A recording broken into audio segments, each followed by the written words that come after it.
Booktube, we are back. Let's go over my top 10 favorite characters of all time. Before we get into the books, before we get into the characters, this took me so much time to do. I don't think you understand how many books that I've read where the characters were so amazing. And for me, I am a character first reader. Like, you have to have some great fire characters for me to love the story. I know a lot of people are very plot driven. I'm very character driven here. This took me not hours, not days. It took me a few weeks to kind of come up with. As you can see, I haven't posted in a while because I really had to sit down and think about this for the longest time there. I somehow, some way narrowed this down to top 10 favorite characters of all time. This is a rotating list. I'm pretty sure I am missing some. I'm pretty sure I'm going to read some in the future that will change this list around. This is the best that I can do in terms of this list right now. And these are going to be some characters that are really near and dear to me. Characters who, I may have grown up with, characters who I've read very recently who, inspired me. And I'm curious for you, what are some of your favorite characters in some of these series that you've read, some of these books that you've read? These are some of mine. And like I said, these characters I hold very near and dear to me. And yeah, let's just kind of dive right into it. Let's start off with a character who is a character that back in the day, I may not look like, I may not come from the same background of, but this character is somebody who I really enjoyed reading, and that is Ponyboy Curtis from The Outsiders.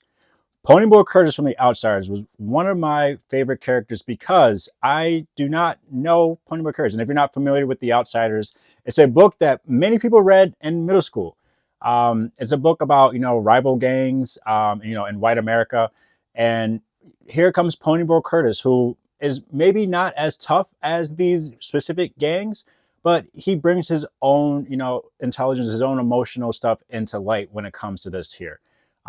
There are many reasons why I enjoy Ponyboy Curtis, many reasons why he's number 10 on this list. I have my notes here, so it's not going to go right off my head. So if you see me looking over here, this is why. For the first thing, like I said, very emotional and very sensitive. So this is a time period where, it was bravado and, masculinity, especially with these gangs. And, he shows up as himself every single time, even if sometimes it hurts him. He shows up as himself. Absolutely incredible. He's one of the most loyal people ever. And I think this is where some of my loyalty stems from, by reading a character like Ponyboy Curtis. Wow. Like, he really embodies the thing when it comes to loyalty to both family and friends and new acquaintances, old acquaintances. Like, he is somebody who is loyal to the death. And then finally, and if you read The Outsiders, this is a big one. One of the most courageous characters you will ever read in any book. You can pick up The Outsiders now. You can pick up Outsiders when you're in middle school. You can't deny the courage that Ponyboy Curtis shows, in this story.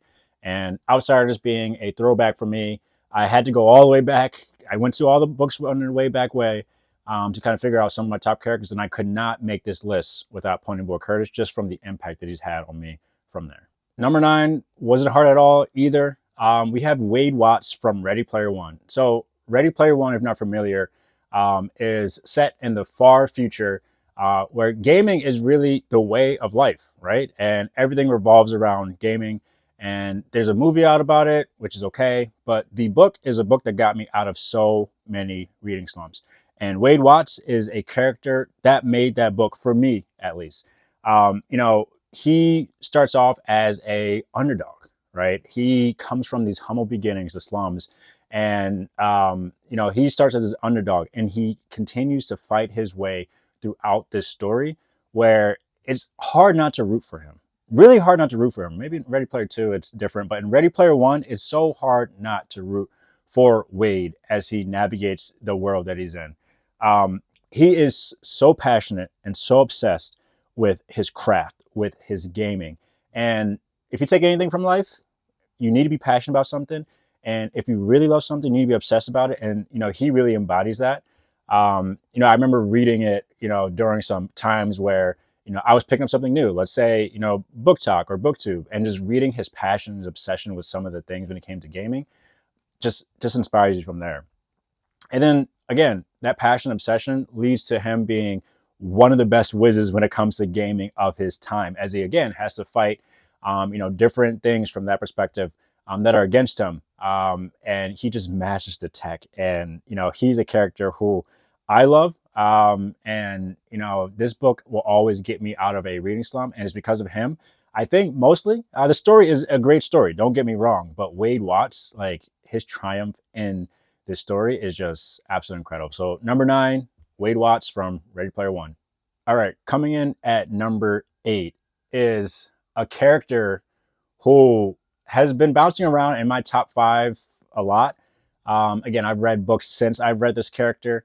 So he is not in the top 5, but he is such a great character. And it's Kelsier. I hope that's how you say it. Coming at number 8 from Mistborn.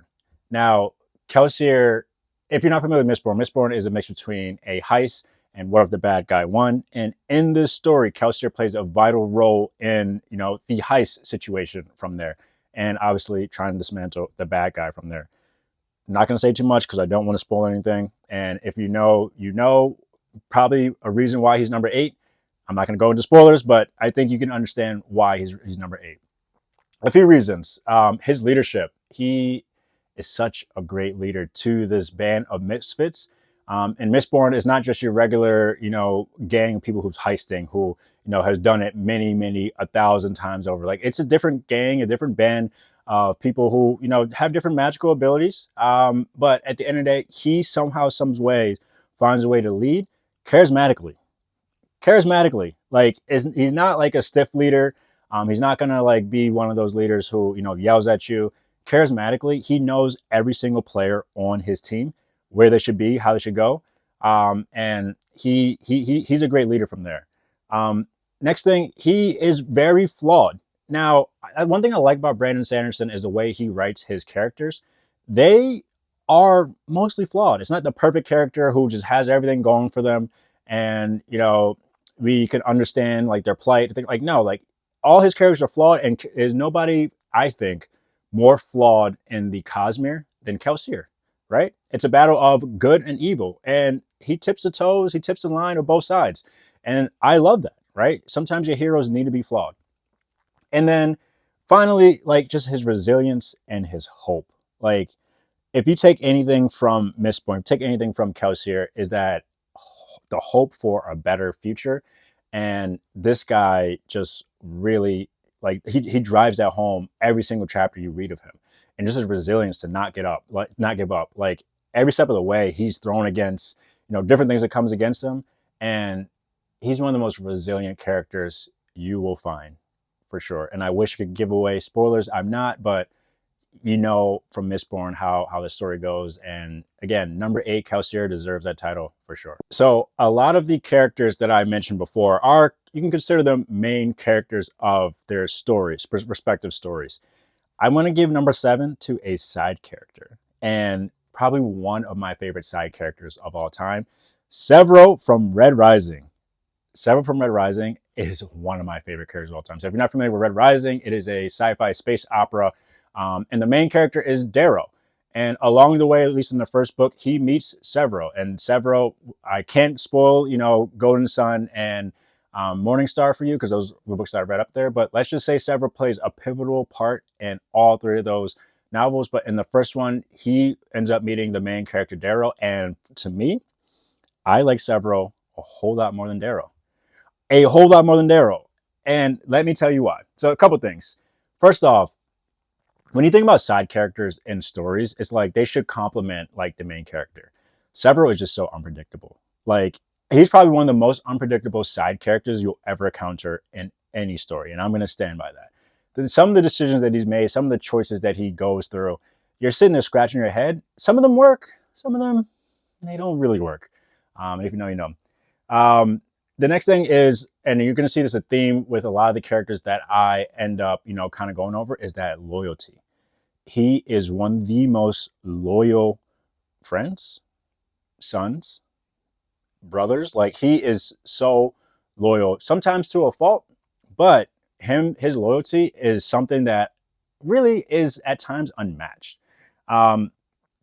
And then finally, when it comes to this, and especially in space operas, when the stakes are at its highest, his humor. His humor comes through so much.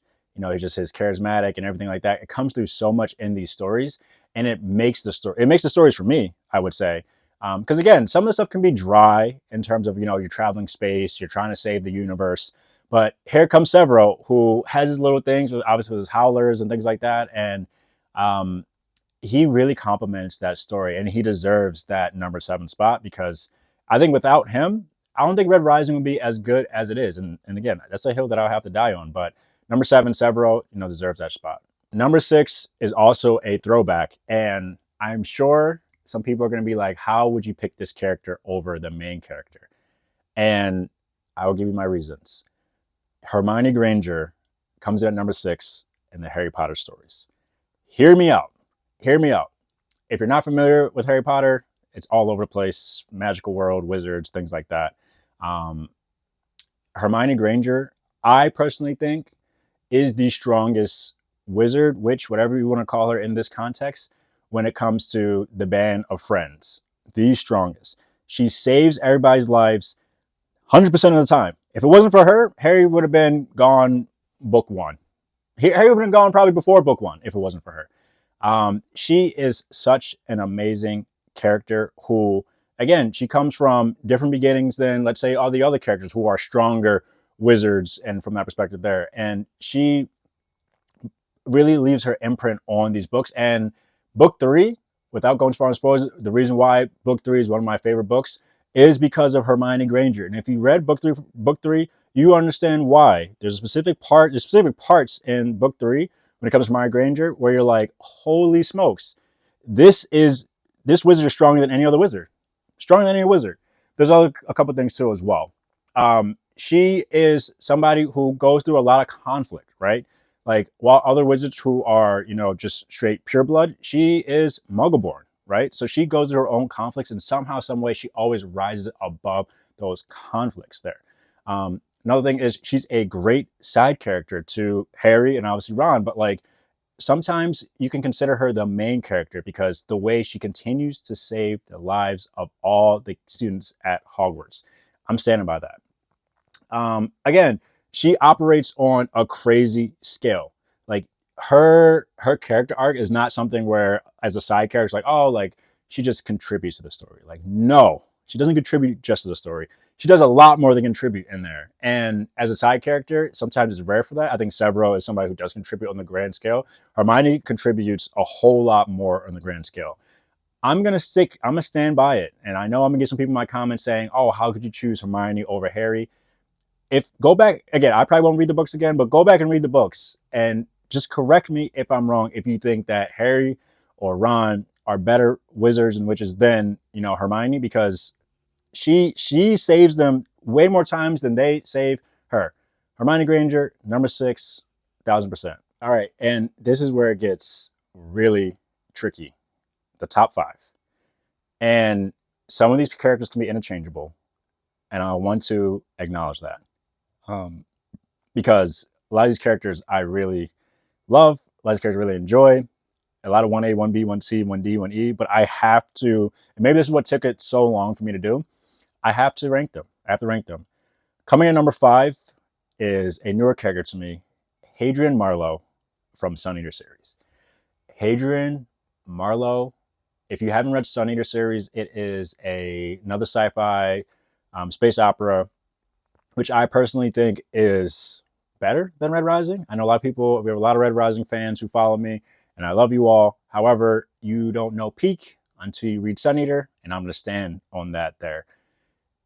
The story follows Hadrien Marlo as he navigates the universe trying to figure out his purpose, and along the way, he does kind of low-key figure out his purpose, but the story starts, and it's called Sun Eater for a reason, by him telling a recount of him blowing up the sun. There's not a spoiler. It's literally called Sun Eater, and on the first page, it literally says that. And you just follow this flawed character who goes through some ups. Like, I'm not gonna say he doesn't go through some ups, because he goes through a lot of ups, but so many more downs. So many more downs. And I think that is key for a character that you learn to love, because it's not all like flatline. If the character's flatline, then it's like, what's the point of reading the story? There's a few reasons why I love Hadrien Marlo here. Again, he is the tragic hero, right? Like he's a hero, but like he goes through so much tragedy just to be the hero. Especially as you get later on in the books, I'm all caught up to Kingdoms of Death, so don't ruin Ashes of Man or Disquiet Gods for me. But I finished Kingdoms of Death, and I can confirm that he is one of the most tragic heroes of all time. Like, I sometimes feel like he doesn't even want to be the hero, right? That's how much stuff that he goes through. You know, and I think Christopher Rocco does a good job at writing the retelling of his story. Like, he goes really philosophical on you, right? So when it comes to like different sci-fis and like even fantasies, like a lot of times the character is just like going through the motions, going through it. But like Hadrien Marlo, like taking all the experience that he has and like writing these accounts down, if someone's like, okay, like you're looking at this in retrospect from there. And the next thing, he's just very brutal. Like he is brutal, but he also has a naivety, right? So in the first few books, you're going to see the naivety play through. But once he understands the enemy, understands what he's up against, he gets so brutal. One of my favorite characters of all time. Again, I'm sure if I read along more of the books, so Ashes of Man, Disquiet Gods, he may catapult into higher than my top 5, maybe my top 3. But as of right now, he is number 5, and I love this series so much, and I hope you all are enjoying the series, because I know a lot of you started reading it and loving it, and hopefully agree that he is a top 5 character of all time. All right. Again, it gets harder and harder and harder as you continue to go up. Number 4, though, has to go to my boy Tao. It has to go to my boy Tao. From The Rage of Dragons. He was higher on this list before I read some of the other books, so I do want to point that out there. But man, if it's not like 1A, 1B, 1C, 1D, such a great character. So in The Rage of Dragons, you follow Tao as he experiences a lot of, trauma in this, African-inspired fantasy. And he overcomes that trauma by going on the craziest revenge tour that you will ever see in any book that's out there. Not just any book, in any like TV show, in any movie, any real life person who's going through some adversity and they want to go on a revenge tour, like Drake, like any TV show, like Arya Stark in Game of Thrones, like he embodies, I'm going to get my lick back. He embodies a crazy revenge tour. And Evan Winter does a good job at writing him as a flawed character, right? Again, I love flawed characters because, like, again, we are all flawed human beings. I don't care what you say, you're a flawed human being. Nobody's perfect. And I love my characters kind of embody that. Some other reasons why I think, Tao deserves a number 4 spot for me. He is relentless.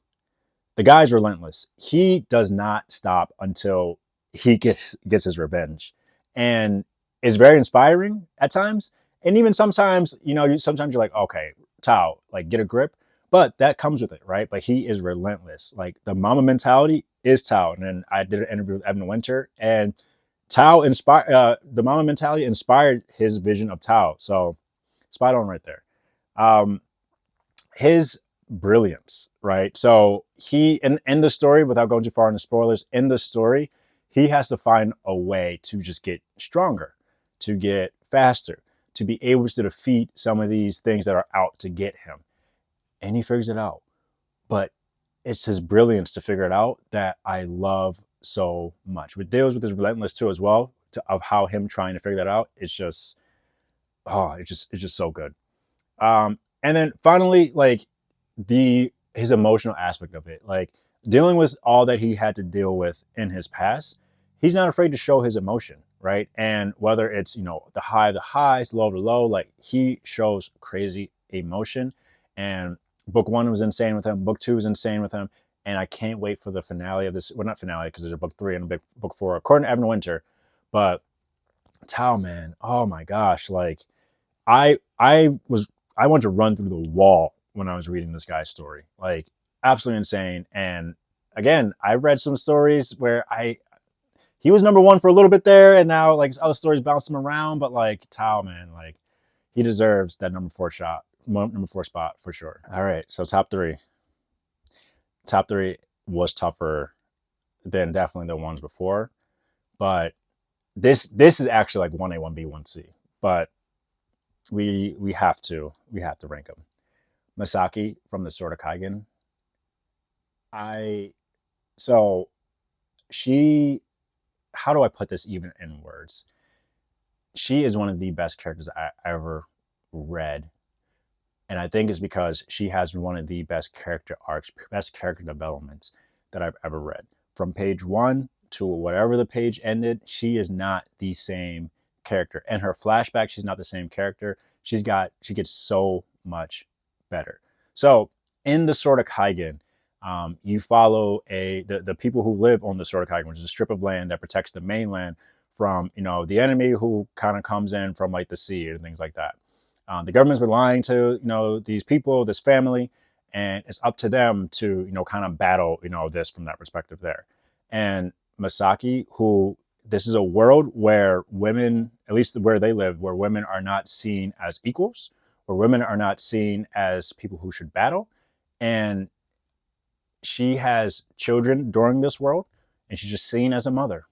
But in her past, she was not that. She was actually a warrior, and she has to deal with both sides of her past, her present, and her future. And Emma Wong writes this character so well, where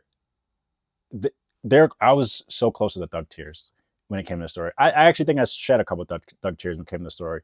Obviously, Masaki and like the other characters too as well, but like she is somebody who like you just have to empathize with every step of the way. She's so strong, but she just goes through so much. And at the end, she gets her vindication in some way. Not all the way, which is, again, it's a flawed character, a flawed story, which is great because not all stories have a perfect ending. Some other reasons why I think she is, a great character, the motherhood part of it, right? She's a mother. She was a warrior in the past, so obviously she sacrificed that. She's a mother now, and the fact that she's able to turn off the warrior side of her and be a mother, and then when she needs to turn the mother side and be a warrior, like, it's just so perfect, like just so perfect. The inner conflict, right? So again, in the past, she was a warrior, and we actually get to live that with her, right? She has different things with weapons around the house that nobody knows about, and she deals with that inner conflict. There was those flashbacks, there was all that, in a way where you're like, this is a human. Like this is literally a human being, and incredible. And then finally, just her strength. Like she's just so strong, and she goes to the most unimaginable stuff, both in her past, in her present, and then going into her future. And somehow, some way, she is Masaki the entire way. If you have not read The Sword of Kaigen, I implore you to read The Sword of Kaigen, because this is one of the best characters that you'll ever read. I don't care who you are. I don't care what race you are. I don't care what gender you are. You will relate to this character. You will empathize with this character. Absolutely amazing. Number two, we are at number two. And this is tough. This is tough. But number two, I'm going to have to give it to Rocky from Project Hail Mary. Project Hail Mary is a story about, first off, we start with a teacher turned scientist turned world saver who has to navigate through space to find a way to save the world from utter destruction because it's getting destroyed by something that's in space. I don't want to go too far into spoilers, but just take that premise. And here comes Rocky, who is not from Earth. And I'm not going to tell you where he's from. All I'm going to say is that when you first start reading the story, it's a great story. I would probably give it a 3, 4 out of 5 in terms of when you start the story. And you start the story from Ryland Grace's point of view, who is the character, who is the teacher going into space. And then comes Rocky, and the book immediately becomes a 6 out of 5. Immediately becomes a 6 out of 5. I mean, trust me when I say this, and I mean this to the heart. If Rocky was real, I would ride for him. Ride for him. And I know everybody would ride for him too, fist my bump, but like oh my goodness sakes. I don't want to go too far into spoilers, but I'll tell you why this character is one of my favorite characters.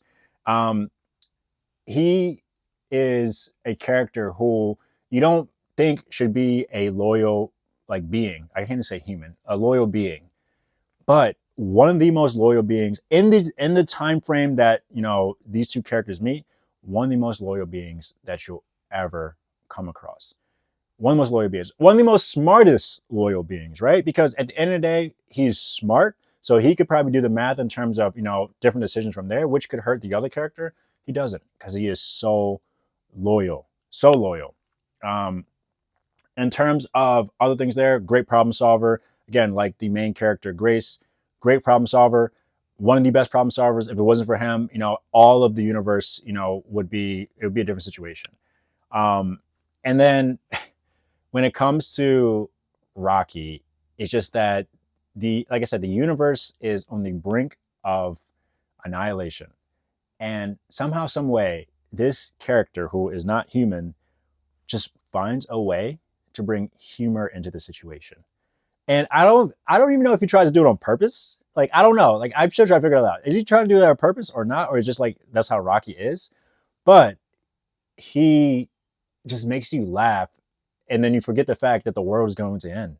Like, things are really bad in the entire universe. And he brings his personality, brings his humor into it. Some quotable lines like fist my bump.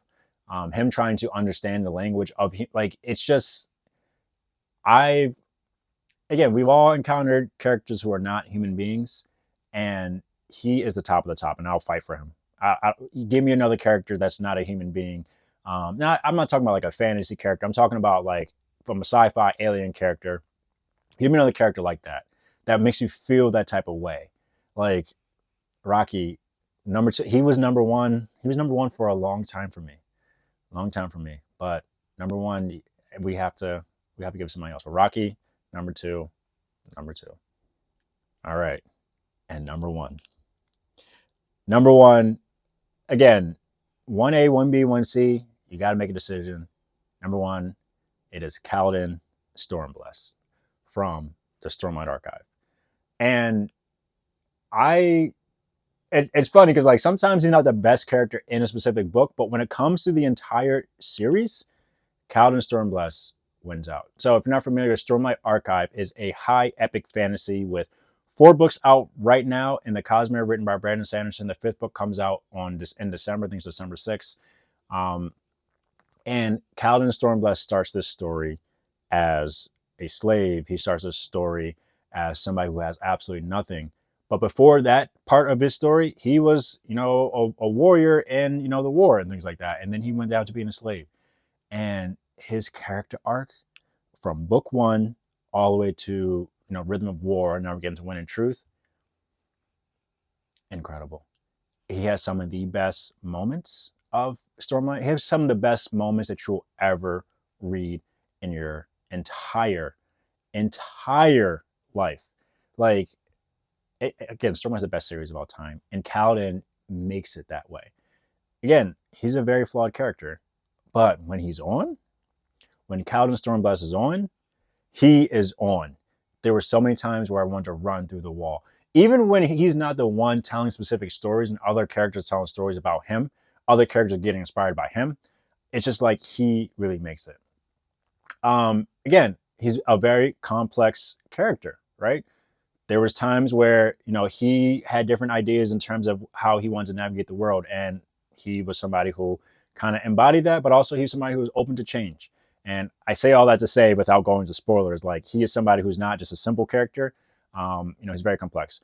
His leadership of Bridge 4, a group of, slaves, a group of people who, kind of got put into a situation to do a specific task in a war effort that really just says, hey, you're going to die once you do this task.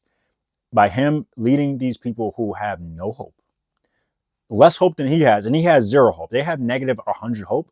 He leads these people through some of the craziest, dangerous situations that you'll ever read in an entire story, and he leads them. I don't know how he leads them. I still, to this day, don't know how he leads these people, but Kaladin Stormblessed does. He does. And then finally, just the relatability with him. Like, we all have some Kaladin in us. We all struggle with certain things in our lives. And I think that's why people, name their kids Kaladin. I think that's why people, get tattoos or Bridge 4, because it is so relatable, not only just to mental health, but just to just get over the hump of things, to focus on a goal, focus on a mission. Just Kaladin Stormblessed is one of the best characters that you'll ever read in any novel. I think if Kaladin Stormblessed was a real person, he would have the best-selling autobiography of all time. And as much as I say 1A, 1B, 1C, speaking this truth now, he in just this past year just has inspired me to just keep going, like just keep going. And yeah, Kaladin Stormblessed, my favorite character of all time, and I don't see him changing. I don't see a character overtaking him as the best character of all time. I do see things going from maybe like a character from number 4, number 5, like things like that. I just don't see a character replacing the way I feel about him being number 1. I just don't see it. But maybe. You never know. And there you have it.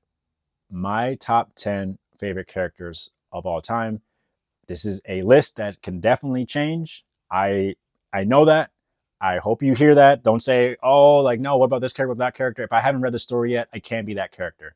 However, as of right now, today, these are my top 10 characters of all time. What are some of your favorite characters of all time and your favorite stories of all time? I'm very curious about that. And as always, everyone, as always, happy reading.